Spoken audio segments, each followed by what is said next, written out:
अब्बा की सख्ती की तो हम सबको आदत हो गई है। तुम्हें तो सख्ती की आदत होनी भी नहीं चाहिए। हसन सख्त मिजाज नहीं है। हसन सख्त मिजाज नहीं है, लेकिन वो बेअतनाई बरतते हैं, नजरअंदाज करते हैं, अहमियत देना नहीं जानते।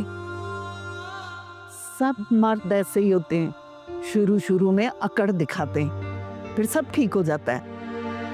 मुझे तो लगता है कि वो आखिरी दिन तक मुझे पसंद नहीं करेंगे।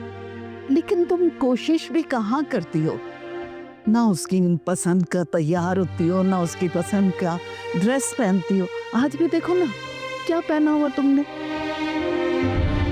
अम्मी, मैंने सब कुछ करके देख लिया, लेकिन हसन को इन चीजों से कोई फर्क नहीं पड़ता। 1-2 बच्चे हो जाएंगे ना तो सब ठीक हो जाएगा। और ये हर वक्त हसन की बुराइयां मेरे आगे मत किया करो। अब वो तुम्हारा शौहर है और शौहर की बुराइयां नहीं किया करते।